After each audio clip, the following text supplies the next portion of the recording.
Welcome to Yahweh kitchens and interiors. நம்ம இன்றைக்கி எதை பற்றி பார்க்க போகிறோம் அப்படின்னா, எந்த ஒரு இன்டீரியர் டிசைனிங் ஒர்க்கோ இல்லை எந்த ஒரு டெக்கரேட்டிவ் ஒர்க்கை பற்றியோ நம்ம இன்றைக்கி பேச போகிறதில்ல.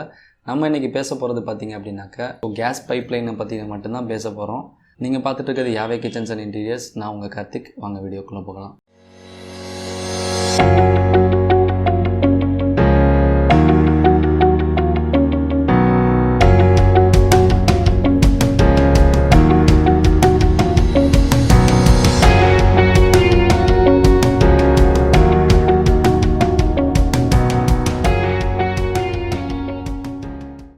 இது வந்து ஒரு நார்மல் கண்டென்ட் வீடியோவாக நீங்கள் பார்க்குறத விட இதை ஒரு சேஃப்டி அவேர்னஸ் வீடியோவாக நீங்கள் பார்க்குறது முக்கியமான ஒரு விஷயங்க.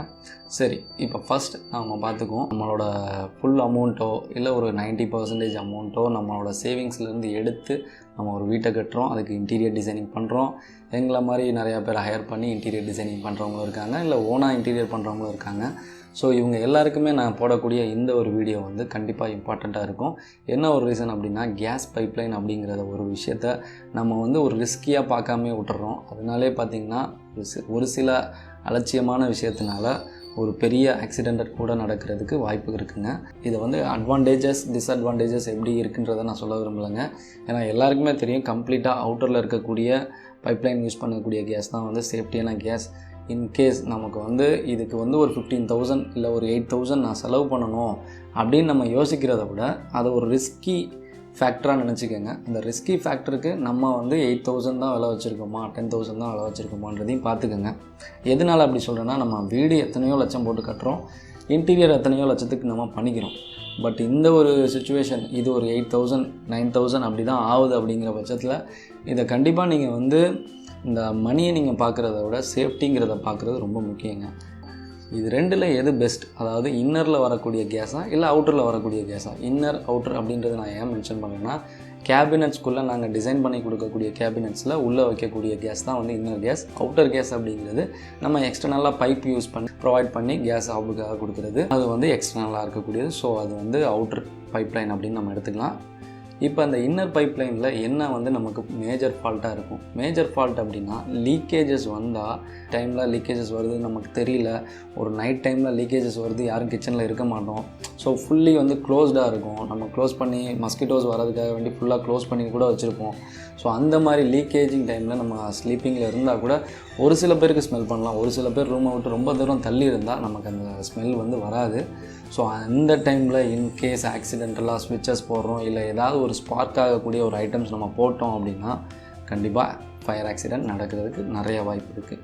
ஸோ இது வந்து ஒரு மேஜர் டிஸ்அட்வான்டேஜஸ்ங்க. இன்னர் கேஸ் வைக்கக்கூடியவங்க இந்த ஒரு விஷயத்தை, அதாவது நம்ம எல்லா நேரமுமே கவனமாக இருப்போம்னு சொல்ல முடியாது, கவனமாக இருக்கவங்களுக்கு இன்னரில் வைக்கக்கூடியது சேஃபாக இருந்தால் கண்டிப்பாக அது வந்து அக்செப்டபுள் தான். நான் அதை பற்றி எந்த ஒரு மாற்று கருத்து இல்லை. எங்கள் வீட்டில் கூட இன்னரில் தான் இருக்குது.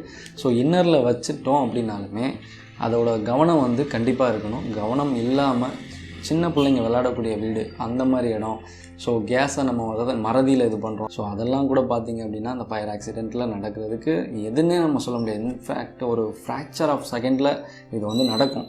ஸோ அது நடக்கக்கூடாது, நம்ம இன்கேஸ் நம்ம அதை மறந்தாலும் அது நடக்கக்கூடாது அப்படிங்கிறதுக்காக வேண்டி தான் அந்த கூட்டர் கேஸ் நம்ம பண்ணுறோம்.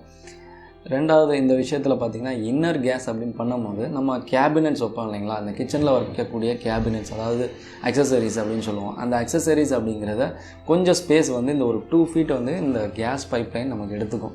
இல்லை உள்ளே இருக்கக்கூடிய அந்த கேஸ் சிலிண்டர்ஸ் வைக்கிறோம் இல்லைங்களா, அந்த சிலிண்டர்ஸ் வந்து அந்த ஸ்பேஸை எடுத்துக்கிறதுனால நமக்கு ஒரு சில ஸ்டோரேஜஸ் வந்து கம்மியாகும். இது ஒரு பாயிண்ட். இந்த அவுட்டரில் பண்ணக்கூடிய பைப்லைன்ஸ் பண்ணுறாங்க, நிறைய வெண்டர்ஸ் வந்து பண்ணுறாங்க தமிழ்நாடு ஃபுல்லாக. எனக்கே வந்து ஒரு கண்டினியூஸாக ஒரு வெண்டர் பண்ணிகிட்ருக்காரு, நல்ல ஒரு எக்ஸ்பீரியன்ஸ் வெண்டர் தான். நம்ம நெக்ஸ்ட் எதை பற்றி பார்க்க போகிறோம் அப்படின்னா, இந்த வெண்டர்ஸ் தான். இந்த வெண்டர்ஸ் வந்து ரொம்ப முக்கியம். எதுக்காக அப்படின்னு சொல்கிறேன்னா, இது வந்து மற்ற எல்லா ஒர்க்கு வந்து பண்ணுறாங்க, வந்து ஃபால் சீலிங் போடுறாங்க, அதே மாதிரி வுட் ஒர்க் பண்ணுறாங்க, இதெல்லாமே இருக்குது. இதில் ஏதாவது டேமேஜ்னால் நம்ம பார்த்தோன்னே சொல்லிட முடியும். பட் பைப்லைனில் நம்ம பார்த்து கண்டுபிடிக்க முடியாதுங்க. ஏன்னா நிறையா வந்து வால்வ்ஸு பைப்ஸு இதெல்லாம் நிறையா இருக்குது. ஸோ அதை பற்றின ஒரு சின்ன இன்ஃபர்மேட்டிவாக நான் உங்களுக்கு கொடுக்குறேன். ஸோ வெண்டர்ஸ் பண்ணும் போது அப்படின்னா, நீங்கள் கண்டிப்பாக கேஸ் பைப்லைன் பண்ணுறாங்கன்னா ஒரு ஹாஃப் டே லீவ் போட்டு கூட கூடயே உட்காந்துருங்க. ஏன்னா அவங்க எப்படி பண்ணுறாங்கன்றது ரொம்ப முக்கியங்க. இப்போ கேஸ் பைப்லைன் பண்ணுற ஒவ்வொரு வெண்டர்ஸும் பார்த்திங்கன்னா ஒவ்வொரு ரன்னிங் ஃபீட் ஸ்கொயர் ஃபீட் வச்சுருக்காங்க. ஸோ இது வந்து ரன்னிங் ஃபிட்டில் தான் மெஷர் பண்ணுவாங்க. ஸோ ஒவ்வொருத்தரும் ஒவ்வொன்றும் வச்சுருக்காங்க. என்கிட்ட ஒரு வெண்டர் வந்து ரெகுலராக பண்ணிகிட்ருக்காரு. அவர் வந்து ஒரு ஸ்கொயர் ஃபீட்டில் தான் வச்சுருக்காரு. ஸோ அவர் விட்டுட்டு இன்னொரு நான் 2 பேருக்கு ஒர்க் கொடுத்து பார்க்கும்போது அவங்களோட ஸ்கொயர் ஃபீட் வந்து கம்ப்ளீட்டாக சேஞ்சாக இருக்குது. கொஞ்சம் ரெடியூஸாக இருக்குது, ஒருத்தரோட ஹையாக இருக்குது. ஸோ என்ன ரீசன் அப்படின்னு நம்ம பார்க்கும்போது ஒவ்வொருத்தரோட கொட்டேஷன்ஸ் அப்படிங்கிறது ரொம்ப முக்கியம். ஒருத்தவங்க நமக்கு ஒர்க் பண்ணுறாங்கன்னா கொட்டேஷன் வாங்கி பார்ப்போம். அதே மாதிரி இவங்களோட டிஸ்கிரிப்ஷனையும் கொஞ்சம் செக் பண்ணணும். இவங்களோட கொட்டேஷன்ஸில் என்னென்ன கொடுத்துருக்காங்க, என்ன வால்வ் யூஸ் பண்ணுறாங்க, அதே மாதிரி என்ன ரெகுலேட்டர் கொடுக்குறாங்க. கண்டிப்பாக வந்து பிராஸ் பைப் வந்து கார்னரில் 2 எண்ட்லேயுமே வந்து கனெக்ட் பண்ணியிருக்கணும்.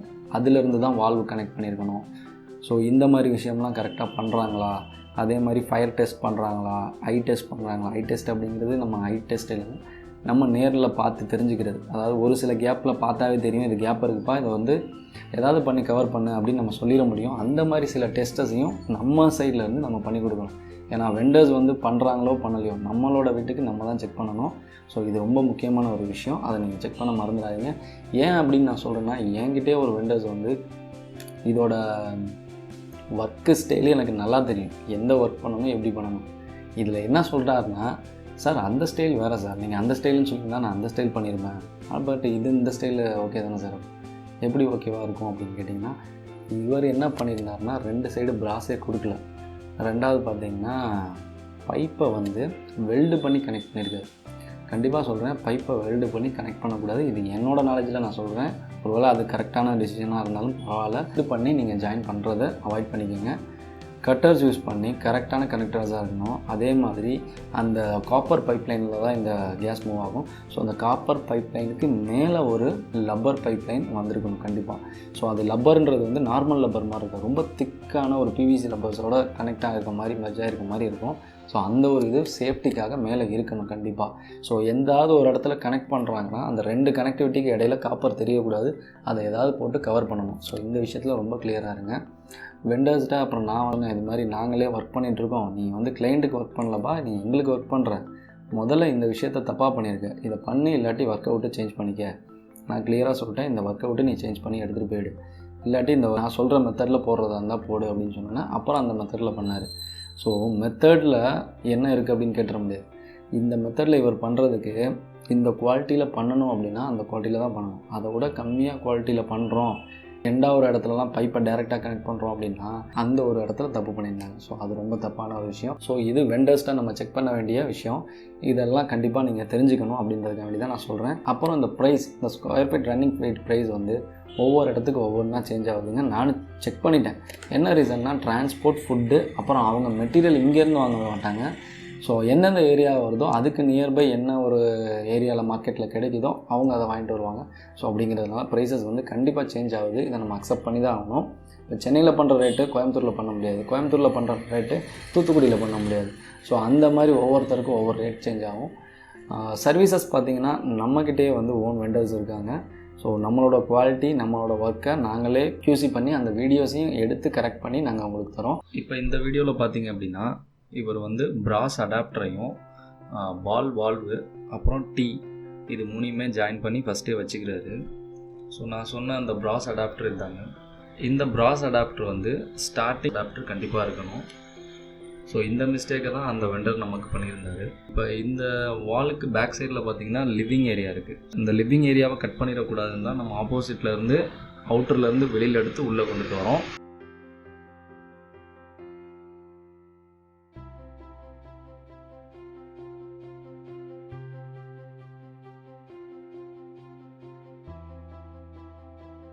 இவங்களோட ஹாப் ஏரியா பார்த்திங்க அப்படின்னாக்கா ஒரு 2 ஃபீட் தள்ளி இருக்குது. ஸோ அந்த ஏரியா வரைக்கும் பைப் வரணுன்றதுக்காக வேண்டி எடுத்துகிட்டு வராங்க. பைப்பை ஃபஸ்ட்டு ஃபிக்ஸ் பண்ணி முடித்ததுக்கப்புறம் சிமெண்ட் கலவையெல்லாம் யூஸ் பண்ணி அதை க்ளோஸ் பண்ணிடுறோம்.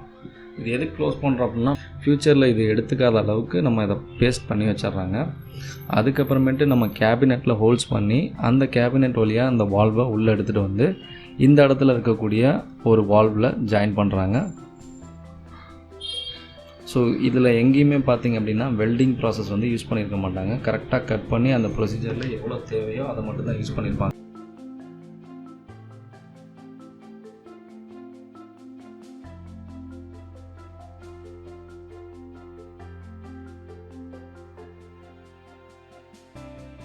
இது முடித்ததுக்கப்புறமேட்டு பார்த்திங்க அப்படின்னாக்கா நான் சொல்லியிருந்த மாதிரி ஃபயர் டெஸ்டிங் பண்ணுவாங்க.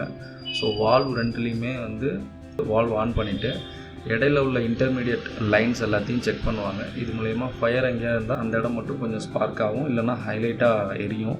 ஸோ அதை வச்சு நமக்கு லீக்கேஜ் இருந்தால் தெரிஞ்சிடும். ஸோ இந்த டெஸ்ட் கண்டிப்பாக நம்ம பண்ணி ஆகணுங்க. ஸோ குவாலிட்டி அப்படிங்கிறது ரொம்ப முக்கியம். இந்த ஒர்க்கில் நம்ம எப்படி குவாலிட்டியாக பண்ணுறோம் அப்படிங்கிறத நான் உங்களுக்கு இது ஒரு சாம்பிள் வீடியோவாக கொடுத்துருக்கேன். ஸோ நீங்கள் ஃப்யூச்சரில் செக் பண்ணும்போது இந்த வீடியோஸை ரன் பண்ணி பார்த்துட்டு கூட நீங்கள் செக்கிங் பண்ணிக்கலாம். ஸோ எந்த டவுட்ஸ் இருந்தாலும் இந்த வீடியோவில் உங்களுக்கு கிளியராக இருக்கும். நாங்களுமே நிறையா வெண்டர்ஸை வந்து நிறைய கிளைண்ட்ஸுக்கு ரெஃபர் பண்ணியிருக்கோம். உங்களில் யாருக்காவது ஒருத்தருக்கு கேஸ் பைப்லைன் போடணும் அப்படின்னா கண்டிப்பாக கால் பண்ணுங்கள். நம்மளோட வெண்டர்ஸ் வந்து ஒர்க் பண்ணுறதுக்கு ரெடியாக தான் இருக்காங்க. ஸோ அதே மாதிரி குவாலிட்டி விஷயத்தில் ரொம்ப கேர்ஃபுல்லாக நாங்கள் எந்த ப்ரொசீஜர் ஃபாலோ பண்ணுறோமோ அந்த ப்ரொசீஜரை வச்சு பண்ணி கொடுக்கக்கூடிய ஒர்க்கர்ஸ் தான் நம்மக்கிட்ட இருக்காங்க. குவாலிட்டி டெஸ்ட் எல்லாமே பண்ணி தான் அவங்க வந்து மூவ் ஆகுவாங்க. இதுக்கு வந்து 3 இயர்ஸ் வரைக்கும் உங்களுக்கு வாரண்ட்டி கிடைக்கும். ஸோ இது என் சைட்லேருந்து நான் கொடுக்கக்கூடிய சர்வீஸ். இந்த அவுட்டரில் வைக்கக்கூடிய பைப்லைன் மூலயமா நமக்கு என்ன அட்வான்டேஜஸ் இருக்கும் அப்படின்றத ஃபஸ்ட்டு தெரிஞ்சுக்கோங்க. அவுட்டரில் வைக்கிறதுனால நீங்கள் வந்து உங்களுக்கு லீக்கேஜஸ் அப்படிங்கிறது உங்களுக்கு தெரியாது. ரெண்டாவது என்விரான்மெண்ட்டோட கனெக்ட் ஆகிருக்கனால கண்டிப்பாக அந்த லீக்கேஜஸ் ஃபுல்லாக ஸ்ப்ரெட் ஆகி என்விரான்மெண்ட்டில் போயிடும். ஸோ சேஃப்டி வைஸில் உங்களுக்கு தெரியும். எவ்ரி 3 மந்த்ஸ் இல்லைனா 6 மந்த்ஸுக்கு ஒரு வாட்டி எல்லா வால்வையும் செக் பண்ணுறது ரொம்ப முக்கியம். வெளியிலேருந்து வால்வு செக் பண்ணணும், உள்ளேயும் வால்வு செக் பண்ணணும், எல்லாம் கரெக்டாக இருக்கான்றதை பார்க்கலாம். இன்கேஸ் நம்மளே ஆக்சிடெண்ட்டாக ஏதாவது வந்து ஸ்பார்க் ஆகிடுச்சு அப்படின்னா ஆட்டோமேட்டிக்காக லாக் ஆகிற சிஸ்டமும் இருக்குது. அதே மாதிரி ஃபயர் ஆச்சுனாலும் வெளியில் தான் ஃபயர் ஆகும், உள்ளே ஃபயர் ஆகிறதுக்கு வாய்ப்பு கிடையாது. 100% வாய்ப்புன்றது ரொம்ப கம்மி தான். இது ஒரு அட்வான்டேஜ் நமக்கு. கோவிட் சுச்சுவேஷன்ஸ்லாம் பார்த்திங்க அப்படின்னாக்க நம்ம வந்து தேர்ட் பர்சன்ஸ் யாரையும் வீட்டுக்குள்ளே அலோவ் பண்ண மாட்டோம். அதே மாதிரி நம்மளுமே ரொம்ப க்ளீனாக இருப்போம் வெளியில் போயிட்டு வந்து வரதுலேருந்து. இந்த மாதிரி டைமில் பார்த்திங்கன்னா இந்த டிஸ்ட்ரிபியூட்டர்ஸ் இருக்காங்க இல்லையா, அந்த கேஸ் பைப்லைன்ஸோட டிஸ்ட்ரிபியூட்டர்ஸ், அவங்க வந்து ஒவ்வொரு ஏரியாவுக்கு போவாங்க வருவாங்க. இன்கேஸ் அவங்க க்ளீனாக கூட இருக்கலாம், நான் க்ளீன் இல்லைன்னுலாம் சொல்லலை, க்ளீனாகவும் இருக்கலாம். பட் இன்கேஸ் நம்ம உள்ளே வச்சுருந்தோம் கேஸ் பைப்லைன் அப்படின்னா கண்டிப்பாக அவங்க உள்ளே வந்து தான் சேஞ்ச் பண்ணுற மாதிரி இருக்கும். அது வந்து ஒரு கோவிட் மாதிரி ஒரு சுச்சுவேஷனில் நம்ம அவாய்ட் பண்ணிக்கிறது ரொம்ப நல்லது. இப்போ அவுட்டரில் நீங்கள் வைக்கிறது மூலயமா அவங்க அவுட்டர்லேயே வந்து கனெக்ட் பண்ணிவிட்டு அவுட்டர்லேயே போயிடுறாங்க. ஸோ பேமெண்ட்டுமே ஆன்லைனில் பேமெண்ட் பண்ண ஆரம்பிச்சிட்டோம் நம்மலாம். ஸோ அப்படிங்கிறப்ப இதோட ரிஸ்க் ஃபேக்டர் அப்படிங்கிறது இன்னும் கொஞ்சம் குறையுது அப்படின்னு தான் சொல்லலாம். கேஸோட ஃபுல் வெயிட் பார்த்திங்கன்னா 14.8 சம்திங் கேஜஸ் இருக்கும். அந்த வெயிட் வந்து மிஸ்டேக்கில் நம்ம தவறி விடும்போது டைல்ஸில் பட்டுருச்சு, அந்த டைல்ஸ் வந்து கிராக் ஆகிடும். நம்ம மறுபடியும் ரீடைல் சேஞ்ச் பண்ணணும். டைல் சேஞ்ச் பண்ணும்போது பார்த்திங்கன்னா நம்ம வீடு கட்டும் போது அந்த டைலோட ஸ்டைல் இருந்திருக்கும், இப்போ கிடைக்கிறது ரொம்ப வாய்ப்பு. ஏன்னா டைல்ஸ் வந்து ரொம்ப அப்டேட் ஆகிட்டே போகுது. அதனால் டைல்ஸோட இதை ரீப்ளேஸ்மெண்ட் பண்ணும்போது நமக்கு எக்ஸாக்டாக அதே டைல் கிடைக்குமான்றது ஒரு மிகப்பெரிய டவுட் தாங்க. அந்த ஒரு விஷயத்தை நம்ம இதில் அவாய்ட் பண்ணிக்கிறது பெட்டர். இந்த வீடியோ மூலமாக கண்டிப்பாக எல்லாருக்கும் கேஸை பற்றின ஒரு நல்ல ஒரு அவேர்னஸ் க்ரியேட் ஆகிருக்கும்னு நினைக்கிறேன். கேஸை வந்து உள்ளே வைக்கிறதா வெளியில் வைக்கிறதாங்கிற கேள்விக்கு இப்போ உங்களுக்கு ஆன்சர் கிடச்சிருக்கும். அதே மாதிரி வெண்டர்ஸ், ஒர்க் பண்ணக்கூடிய வெண்டர்ஸை கண்டிப்பாக செக் பண்ணணும். இது ரொம்ப முக்கியமான ஒரு விஷயங்க. அதுக்கப்புறம் லாஸ்ட்டாக இதோட அட்வான்டேஜஸ் என்னன்றதையும் நீங்கள் தெரிஞ்சிருப்பீங்க.